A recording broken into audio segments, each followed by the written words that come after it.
When I was a kid, open world wasn't really a thing yet, at least not the games I played. I mean, the first game I ever played was Jak and Daxter: The Precursor Legacy on PS2, along with Gran Turismo, but that's not really part of this video. My favorite game, however, was Kingdom Hearts 2. You could make the argument that it's an open world game, sure, but I think it's a linear experience. You start in one area and have to progress through it to advance to the next level. Maybe a better example of this is the Callisto Protocol. I was originally going to make a video praising the Callisto Protocol and all the stuff they did right, until I realized I was really praising the single player linear formula. I originally also thought that Callisto Protocol was the only game to do this in recent times, but that's not technically true. All the new remakes coming out, like the Resident Evil 4 remake or the Dead Space remake, are also following this formula. But they are remakes after all, not new games per se. So it's got me wondering, what happened to linear games?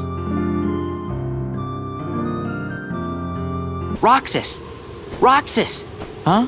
I think part of the reason why I liked Callisto Protocol so much was because it was a brand new game to follow the linear structure. There was no original to compare it to. Sure, you could compare it to Dead Space, but it wasn't a Dead Space remake. Another thing that made me appreciate it is that it didn't mess around. It gave you a good mystery and pointed you in the direction you had to go. Then you just played the game from there. There weren't many collectibles or anything, at least not that I can remember. My memory's not the best, so don't bug out if I'm wrong. Some people might like the extra side content that open world games have to offer, but what is the side content usually? I think of games like Spider-Man and Assassin's Creed. Go there, clear out this outpost, and go over there and collect that item. Do it 100 times and ta-da, you're playing a 20-hour game in 100 hours. Well, for me, I'm perfectly fine playing a 20-hour game without all the meaningless, time-consuming side bullshit. I'm not a young child anymore. I don't have time to invest hundreds of hours to conclude a story. I'm actually more willing to spend more money on a game I know I can beat with my limited free time than to buy a game with content that will theoretically last hours. And I'm sure I'm not the only one who feels this way. There are a few games whose side content is more than a fetch quest and camp clearing, notably Ghost of Tsushima and Red Dead Redemption 2. But these are outliers. I mean, there's a reason they're so highly praised across the board. The normal state of open world is what I just described. Meaningless objectives surrounding an average at best story.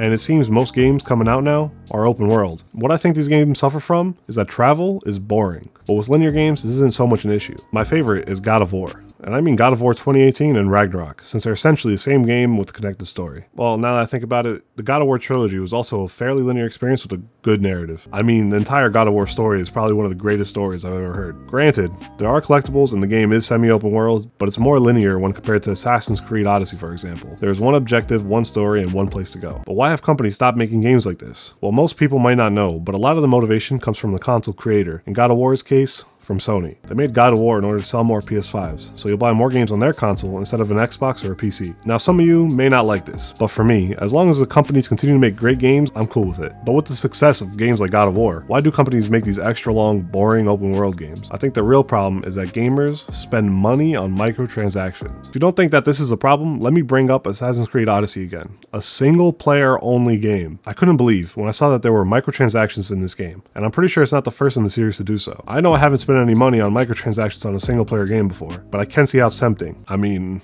I'll admit that I spent some money on multiplayer games. However, this is the exact reason as to why companies make bigger and longer games and why multiplayer has been the focus for companies. I don't even need to pull up an article to prove it. I mean, just think about it. Why make a 10-hour game without any microtransactions when you can make a 100-hour game and give players plenty of ways to spend money? From a company standpoint, it just doesn't make financial sense to make a linear game anymore. To be fair, the Callisto Protocol locked the game's true ending behind DLC, so they're not perfect either. But it's not the fault of the company. It's the fault of the player. Like I mentioned, I'm at fault too. I've spent my fair share of my and my parents' paychecks on skins. The job of the gaming studio is first and foremost to make more money.